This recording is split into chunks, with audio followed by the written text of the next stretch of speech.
Buenos días a todos, bienvenidos a este foro franco-espagnol. Bonjour à tous et bienvenue à ce forum franco-espagnol.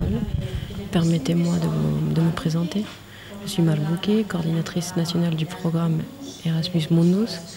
Je suis conseillère aussi du directeur général des politiques universitaires du ministère de la Culture et des Sports. En suivant le programme qui nous intéresse, une fois que les journées ont été inaugurées, nous allons donc passer maintenant à l'étape suivante, à la présentation des écoles doctorales, où nous allons avoir des présentations dans lesquelles il y aura des représentants des deux pays, de la France et de l'Espagne, pour nous expliquer quel est le cadre législatif de l'enseignement doctoral dans les écoles doctorales. Dans cette session qui va durer environ 1 heure, nous avons donc la présence de André Nihuillon, conseiller directeur général de l'insertion professionnelle, direction générale de l'enseignement supérieur de l'insertion professionnelle, puis le professeur José Ignacio du côté espagnol, des universités espagnoles, comme représentant du ministère, José Ignacio Nebol, professeur de l'université, qui sera suivi aussi d'interventions qui auront à voir avec la législation que nous avons en Espagne en ce qui concerne les enseignements doctoraux. Dans le programme, vous pourrez voir aussi que nous ouvrirons ensuite un tour de parole, de questions, le déjeuner ensuite, puis après le déjeuner, il y aura des rencontres, des entretiens individuels entre les participants d'universités françaises et espagnoles. Je pense que nous pouvons donc maintenant procéder à... Nous allons laisser la parole donc à André Nihuillon. Merci beaucoup, mesdames, messieurs, chers collègues. Je voudrais tout d'abord exprimer 2 regrets. Le premier, c'est de ne pas pouvoir m'exprimer en espagnol ce matin. Je suis désolé. J'aurais pu le faire en anglais, mais on m'a demandé de le faire en français. Le deuxième regret, c'est de devoir excuser le directeur général de l'enseignement supérieur qui est retenu aujourd'hui à Paris et qui malheureusement n'a pas pu être parmi nous pour vous exposer les grandes lignes de ce que est notre politique en termes d'école doctorale et de formation doctorale plus généralement.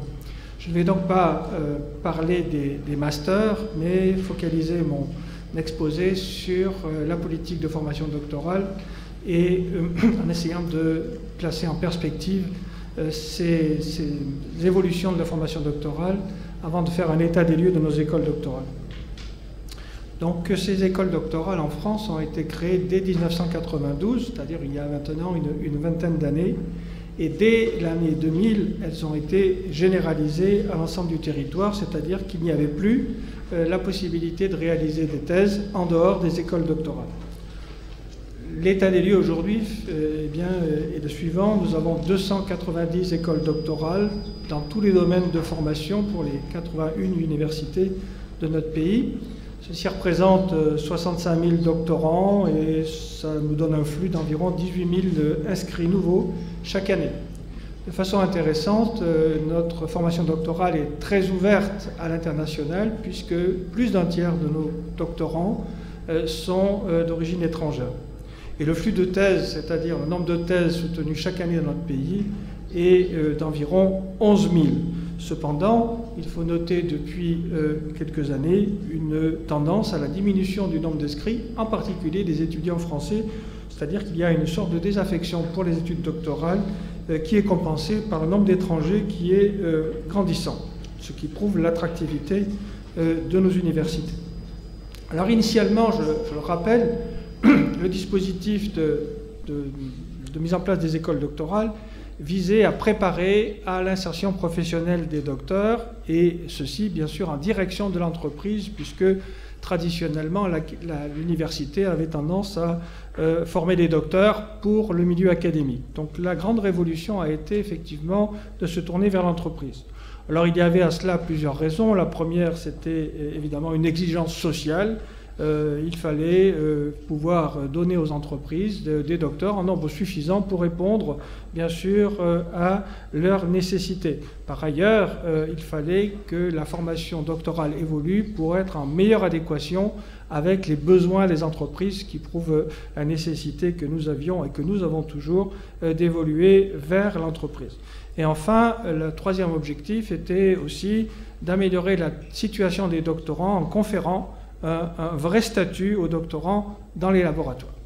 Alors ultérieurement, il s'est avéré assez rapidement que la mise en place de ces écoles doctorales a été aussi un moyen de faire de la structuration de la formation doctorale. Structuration des équipes de recherche, puisque initialement les écoles doctorales étaient assez pluridisciplinaires et progressivement elles sont devenues plutôt monodisciplinaires, en tout cas sur les grands sites.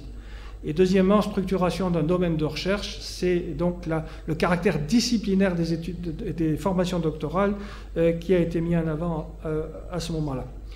Donc, ultérieurement aussi, bien sûr, et c'était une nécessité impérieuse, eh bien, la mise en place des écoles doctorales correspondait à un besoin d'harmonisation européenne en rapport, ça vient d'être rappelé, avec le processus de Bologne et la mise en place du cursus licence, master, doctorat.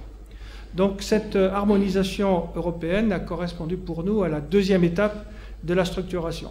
Dès 1999, le processus de Bologne a permis donc cette structuration européenne en 3 cycles distincts, le bachelor, la licence, le master et le doctorat.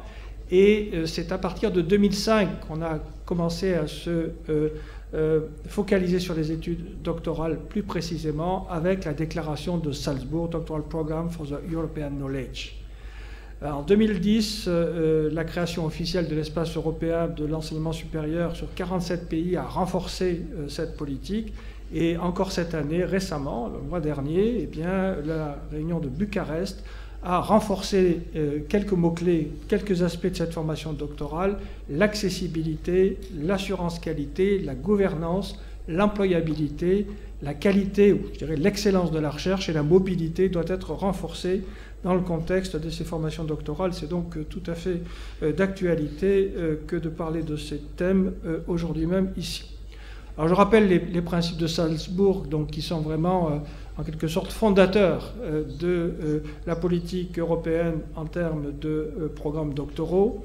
Eh bien, le premier élément qui est vraiment le plus important, c'est celui selon lequel les études doctorales contribuent à l'avancement de la science, avancement des connaissances, au travers d'une recherche originale. Alors ceci est évidemment extrêmement important puisque c'est bien une formation à la recherche par la recherche, et cette formation à la recherche produit des connaissances dans les laboratoires qui viennent enrichir bien sûr le cursus. Alors ceci a un certain nombre de conséquences, en particulier, eh bien, ça met en exergue le fait que chaque thèse, chaque doctorant, eh bien, conduit un projet original. Il n'y a pas de thèse qui soit équivalente sur l'ensemble du territoire européen, puisque c'est l'originalité qui prime, l'originalité de la thématique, l'originalité de la méthodologie, l'originalité de la recherche et bien sûr l'originalité des résultats. Donc la diversité est la règle, et je crois que c'est dans cet esprit que nous devons absolument considérer chaque doctorant comme un cas particulier et pas essayer de faire une règle unique pour l'ensemble de la communauté européenne, de l'Union européenne. Les candidats, les doctorants, et ça aussi c'est une évolution extrêmement importante des principes de Salzbourg, les doctorants ne sont plus considérés comme des étudiants depuis Salzbourg, mais sont considérés véritablement comme des chercheurs en formation. Et donc de ce point de vue-là, vous verrez que les dispositifs qui ont été mis en place tout à fait récemment dans notre pays, eh bien, renforcent cette position de professionnalisation de la formation doctorale. Alors je ne vais pas lister tous ces critères que vous connaissez certainement par ailleurs, mais il y en a certains qui sont évidemment extrêmement importants, en particulier le caractère innovant de la formation doctorale, l'évolution dans laquelle elle doit s'inscrire est quelque chose auquel nous sommes très attachés. Alors, la structuration de la recherche, de la formation doctorale en France, eh bien, passe par la loi sur la recherche du mois d'avril 2006, La création des pôles de recherche et d'enseignement supérieur, ce sont des outils de structuration. Alors, je sais bien que vu d'ici, cette notion peut paraître abstraite, mais elle correspond objectivement à une politique de structuration sur des sites géographiques bien déterminés. Je vais vous donner un exemple. Si nous prenons la région des Pays de Loire en France, entre les universités de Nantes, les universités du Mans et l'université d'Angers, les distances sont très courtes, mais il y avait là 3 universités qui fonctionnaient de façon indépendante avec leurs propres écoles doctorales. À partir de l'année 2008-2009, eh bien, nous avons considéré que les écoles doctorales sur le site donc des Pays de Loire eh bien, devaient impliquer des écoles doctorales transverses sur l'ensemble des 3 universités, et ceci a été mis en place au travers donc, de cette politique des pôles de recherche et d'enseignement supérieur. Nous avons également d'autres outils de structuration, les pôles de compétitivité qui sont thématiques, qui sont des outils de structuration également, et encore d'autres outils. Les outils de pilotage, c'est évidemment pour nous, chercheurs, d'abord l'Agence nationale de la recherche, qui est une agence de moyens qui va donc financer la recherche sur projet, et le Haut Conseil sur la science et la technologie, qui va donner les grandes orientations de ce que doit être la direction de la recherche, en tout cas dans le domaine de l'innovation.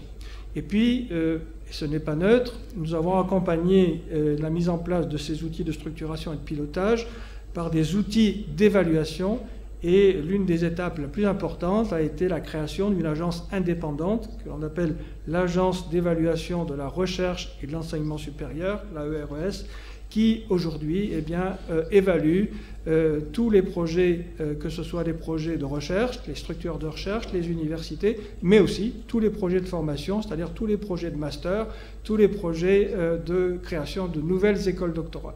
Donc c'est un opérateur qui a une place tout à fait considérable dans notre paysage, puisque l'agence délègue des comités qui viennent sur site et qui examinent bien sûr les propositions qui sont faites pour pouvoir évaluer la qualité bien sûr de ces projets.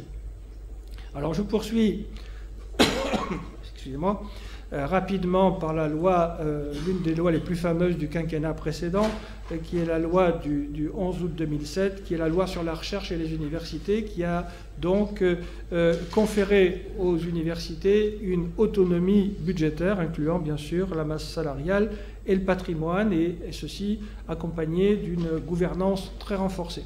Donc ceci signifie que chaque université est autonome, en tout cas elle tend vers une autonomie globale. Bien sûr, pour l'instant, les crédits arrivent principalement du ministère, donc l'autonomie est relative, mais cela étant, eh bien, la tendance, c'est d'essayer de faire que les universités puissent développer leur propre recherche, leur propre politique de formation et de recherche, et ceci de façon indépendante, en cohérence avec le territoire dans lequel elles sont implantées.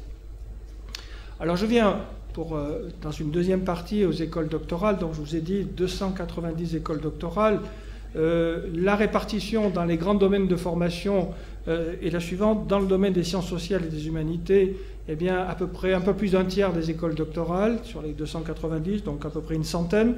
Dans le domaine que nous séparons dans notre pays, du domaine des sciences juridiques, de l'économie et des gestions, eh bien, c'est à peu près 20% des écoles doctorales. Dans le domaine des sciences exactes, mathématiques, physique, chimie, etc., informatique, 25% des écoles doctorales. Et dans le domaine des sciences de la vie et de la santé, eh bien, nous avons 20% de nos écoles doctorales en rapport avec le nombre d'universités qui ont des formations en santé.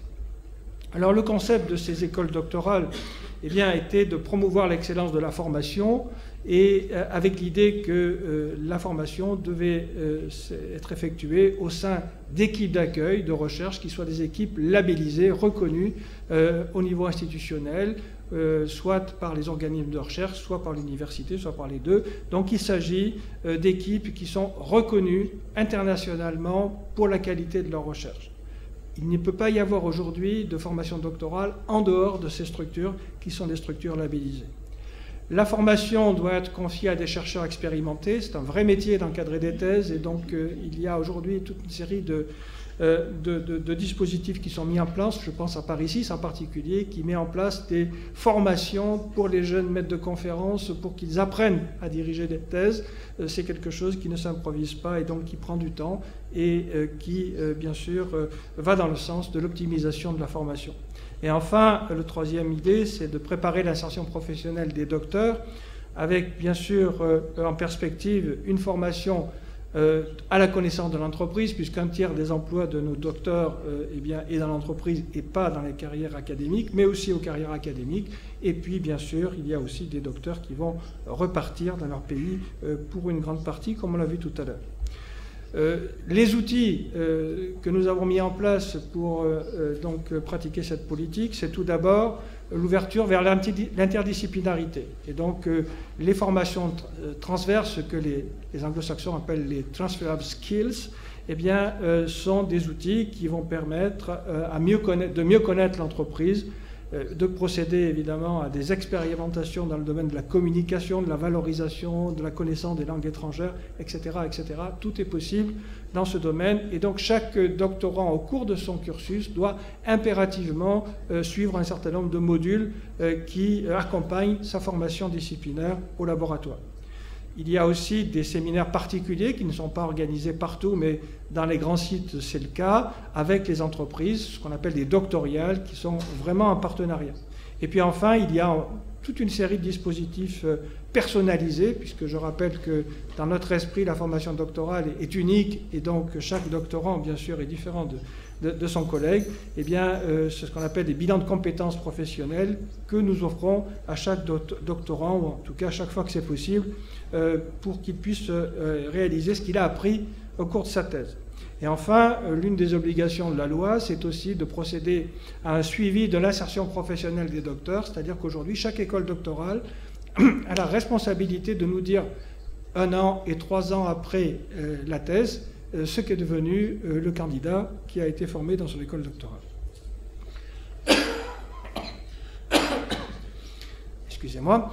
L'un des maîtres mots de cette formation doctorale, c'est aussi le financement des thèses.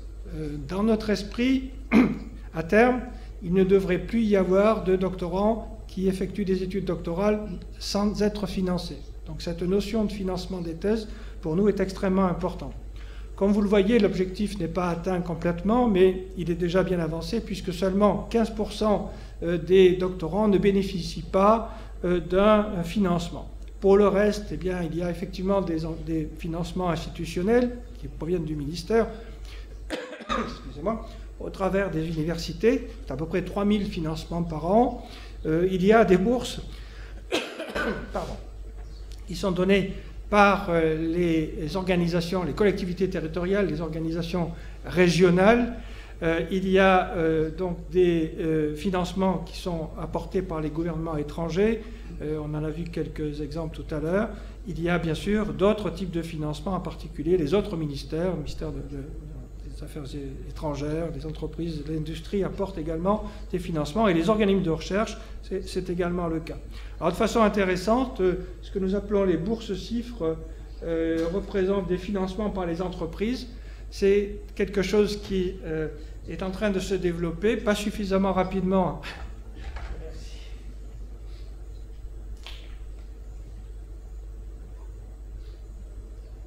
Pardonnez-moi. Donc les bourses CIFRE représentent un financement par les entreprises. Dans certains secteurs, c'est particulièrement développé, dans le domaine des technologies, bien entendu. Dans d'autres domaines, c'est un peu plus difficile. Je pense en particulier aux sciences humaines et sociales. Mais c'est quelque chose qui a tendance à s'amplifier. Et nous avons une vraie politique vers l'entreprise pour essayer d'accroître le nombre de doctorants financés par l'entreprise, avec l'idée que, bien sûr, ils vont être intégrés dans ces entreprises, ou en tout cas dans l'entreprise au sens large. Et puis vous notez que nous avons un certain nombre de doctorants qui sont déjà salariés, quels que soient les domaines. Il y a déjà des gens qui sont en formation continue au cours donc de leurs études doctorales. Alors je vais rapidement terminer pour vous parler du dispositif tel qu'il a été finalisé relativement récemment, en particulier en 2006. Donc nous avons pris de nouveaux arrêtés qui nous permettent d'abord de garantir la qualité de la formation. C'est cette notion d'assurance qualité qui est une notion extrêmement importante pour assurer dans les meilleures conditions l'insertion professionnelle des docteurs. Et puis, c'est là que nous intervenons aujourd'hui, mais je dirais que l'ambassade de France est un peu un précurseur ici, puisque si les écoles doctorales font l'objet d'une habilitation et d'une reconnaissance, ce n'est pas le cas des collèges doctoraux. Donc les collèges doctoraux sont des regroupements qui sont informels, mais qui sont des regroupements de sites. Et par exemple, en ce qui concerne Marseille, puisque j'aurai l'honneur de représenter aussi le site d'Aix-Marseille cet après-midi, eh bien, nous avons 12 écoles doctorales qui sont regroupées dans le collège doctoral que je dirige. Donc cette notion de collège doctoral de site est une notion extrêmement importante parce que ça permet bien sûr la mutualisation et l'interdisciplinarité, et c'est quelque chose là encore que nous souhaitons développer, même si encore une fois au niveau institutionnel ce n'est pas encore complètement acquis. Alors l'ambition gouvernementale, mais c'est aussi l'ambition européenne, c'est d'accroître la part des docteurs dans la population jeune, c'est-à-dire la population âgée de 25 à 34 ans. Et là, nous devons être modestes dans notre pays, puisque beaucoup reste à faire.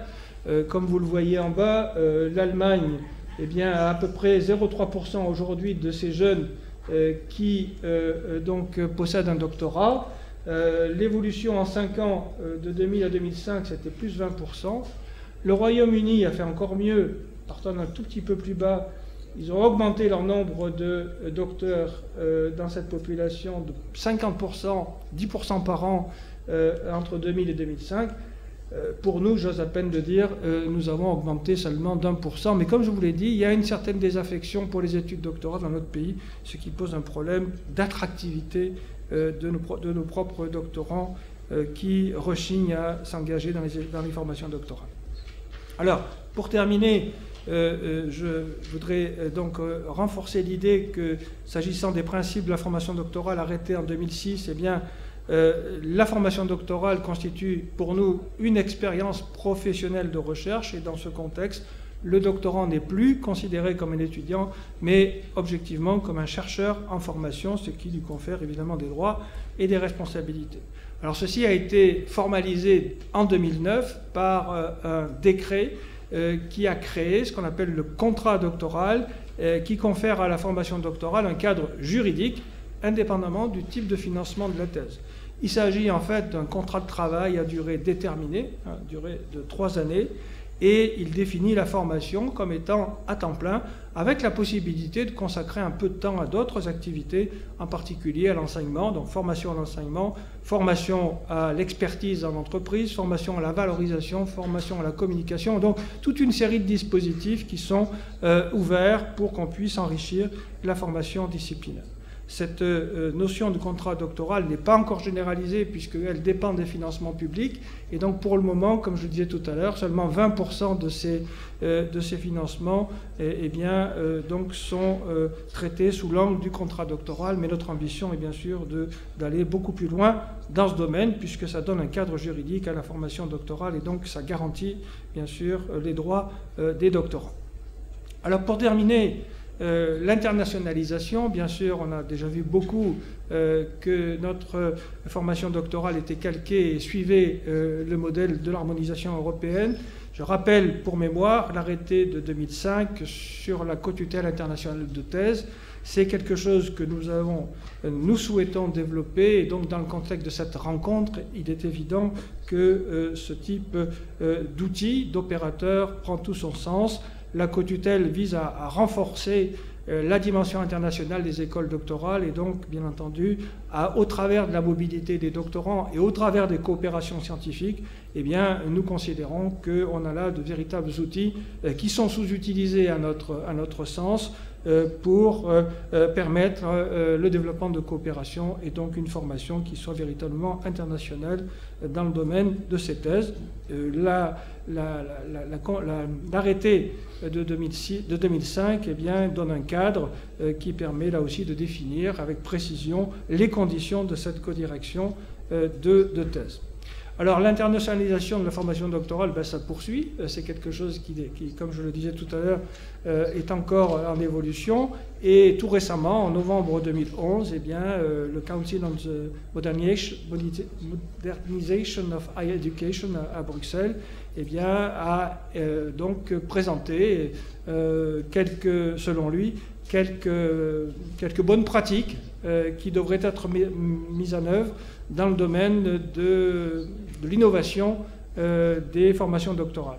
Alors on parle bien sûr d'excellence scientifique, on parle d'environnement institutionnel attractif, ça va dans le sens de regroupement vers les grandes universités. Ça sous-entend également des recherches interdisciplinaires, ça sous-entend la création de réseaux, et donc on est là pour en discuter, et ça sous-entend aussi cette fameuse assurance qualité que j'évoquais tout à l'heure, avec l'idée qu'une bonne formation doctorale, dans la plupart des cas, devrait être aussi associée à une expérience dans l'industrie, au travers de l'industrie, pour que la vision du docteur ne soit pas que théorique. Alors en conclusion, pour ne pas faire trop long, je dirais que les écoles doctorales, pour nous, sont responsables, puisqu'elles sont habilitées par le ministère de la qualité de la formation des docteurs.